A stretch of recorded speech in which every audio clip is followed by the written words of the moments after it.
इधर बीजेपी नेता और राज्यसभा सांसद सुशील मोदी ने प्रशासन से छात्रों और शिक्षकों पर कोई कठोर कार्रवाई नहीं करने की सलाह दी है। सुशील मोदी आज रेल मंत्री अश्विनी वैष्णव से मिले और सुशील मोदी ने बताया कि रेल मंत्री ने छात्रों की हर मांग को मानने का भरोसा दिया है। भारत के रेल मंत्री श्री अश्विनी वैष्णव जी से मेरी लंबी बातचीत हुई है और उन्होंने आश्वस्त किया है कि एनटीपीसी के परीक्षा के अंदर एक छात्र एक रिजल्ट की जो मांग है उस पर उन्होंने सहमति प्रकट की है और कहा कि 3.5 लाख और छात्रों का रिजल्ट प्रकाशित किया जाएगा। साथ ही साथ मैं पटना के पुलिस प्रशासन से अपील करूंगा कि छात्रों और शिक्षकों पर किसी प्रकार की कोई दमनात्मक कार्रवाई नहीं होनी चाहिए। अगर रेलवे बोर्ड ने समय रहते स्पष्टीकरण दे दिया होता तो शायद ये दुर्भाग्यपूर्ण स्थिति पैदा नहीं हुई होती। छात्रों के प्रदर्शन और कोचिंग संस्थानों की भूमिका को लेकर आज बैठक हुई है, जिसमें डीएम और एसपी के साथ कोचिंग संस्थानों के प्रतिनिधि शामिल हुए। डीएम और एसपी ने कहा कि जो भी छात्रों को भड़काएगा उसके खिलाफ कानूनी कार्रवाई होगी। जिन कोचिंग संचालकों के नाम एफआईआर में दर्ज हैं उन्हें पहले तो नोटिस दी जाएगी और जवाब मिलने के बाद आगे की कार्रवाई होगी। अधिकारियों ने कहा कि कल के बंद से निपटने के लिए भी पूरी तैयारी है।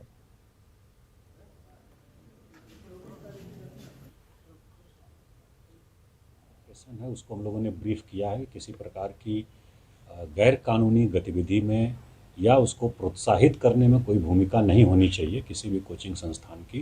कोचिंग का दायित्व तो पढ़ाने का है, बच्चों का कैपेसिटी बिल्डिंग का है, तो वो होना चाहिए। ये हम लोगों ने अपनी अपेक्षा बताया है। कल भी हम लोगों का जो प्रिवेंटिव डिप्लॉयमेंट है प्रमुख रेलवे स्टेशंस पर और जहाँ पे इम्पोर्टेंट हम लोगों के रेल खंड हैं वहाँ पे रहेगा। हम लोगों ने जो रेल पुलिस है उसके साथ भी हम लोगों ने समन्वय स्थापित किया है। कुछ जगह पे उनका डिप्लॉयमेंट रहेगा, कुछ हम लोगों का डिप्लॉयमेंट रहेगा और जहाँ पे खास करके जहाँ से मोबिलाइजेशन होने की आशंका होती है, जहाँ पे कोचिंग इंस्टीट्यूशंस की ज़्यादा तादाद है, जहाँ से लोगों के आने की आशंका, वहाँ पे भी हम लोगों की प्रिवेंटिव डिप्लॉयमेंट और पेट्रोलिंग रहेगी। आरआरबी एनटीपीसी अभ्यर्थियों के विरोध प्रदर्शन के बाद कोचिंग संस्थानों के संचालकों के खिलाफ शिकंजा कसता जा रहा है। कई धाराओं वाली एफआईआर करने के बाद तलाश उन सभी संस्थान के संचालकों की है।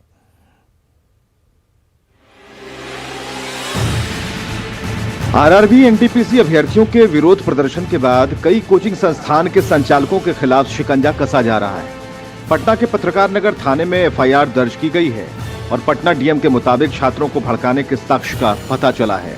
दरअसल 24 जनवरी को छात्रों ने राजेंद्र नगर स्टेशन के पास हंगामा और तोड़फोड़ किया था। हालांकि एफआईआर में जो धाराएं लगाई गई हैं उनमें धारा 147, 148, धारा 149, 151, 152, 186, 187, 188, 330, 332, 353, 504, 506, धारा 120 लगाई गई है। हालांकि कानून के जानकार इन धाराओं के बारे में विशेष जानकारी देते हैं। पुलिस के द्वारा जो सेक्शन का सीरीज लगाया गया है उसमें मात्र एक ही धारा है जो कि नॉन अवेलेबल है। सभी धाराएं जो है जमानतीय हैं। सरकारी काम में बाधा डालने वाला धारा जो है जो 332 आईपीसी के तहत है वही नॉन अवेलेबल, बाकी सारे अवेलेबल सेक्शन हैं। छात्रों का आंदोलन हिंसक कैसे हो गया या ये कि हिंसक आंदोलन का हिस्सा छात्र कैसे बन गए, ये जांच के दायरे में है। लेकिन शिक्षक इस छात्र आंदोलन को असामाजिक तत्वों और राजनीतिक दलों द्वारा हाईजैक की बात जरूर कहते हैं। जहाँ तक एफआईआर लॉन्च हुआ है तो एफआईआर उन लोगों पर लॉन्च हुआ है जिन्होंने उस्काने की बात की है, या जैसा कि प्रशासन कह रहा है कि जो लोग उस्काए हैं लड़का को प्रोवोक किए हैं।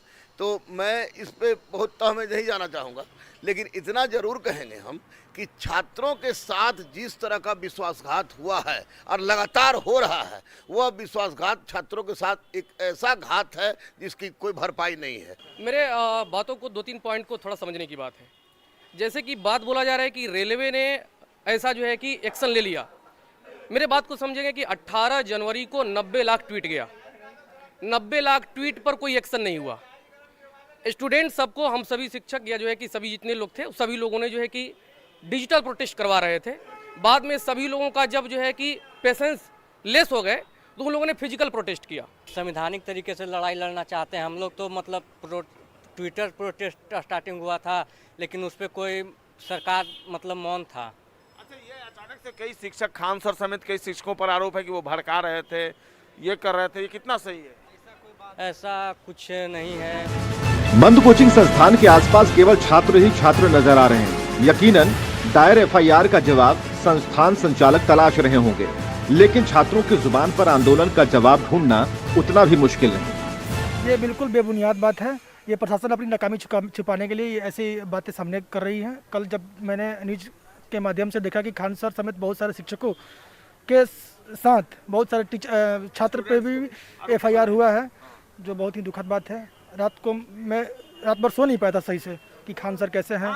ये सब शांतिपूर्वक से प्रोटेस्ट हो रहा था, लेकिन गवर्नमेंट सुन नहीं रही थी। ठीक, तब छात्रों को रोड पे उतरना। कोई अनसोशल एलिमेंट भी घुस गया है क्या? असामाजिक तत्व जो इस तरीके से तोड़फोड़ और हो सकता है। अमूमन छात्र जो है वो तो आग नहीं लगा सकता है, वो तो लगा सकते हैं, हो सकता है। नहीं, कभी नहीं। हम गवर्नमेंट का जो चीज है हम हमारा चीज है, हमारा देश का चीज हमारा चीज है। बिल्कुल गलत है, ऐसा खान सर कभी भी नहीं कर सकते हैं। वो जहाँ तक मतलब स्टूडेंट के बारे में ही बात करते हैं, और ये उकसाने वाला बात जो विशाल बोले कि पुलिस अपना नाकामी सिद्ध करने के लिए जो बोल रही है कि नहीं खान सर प्रोवोक किए हैं, वही बात है, गलत है।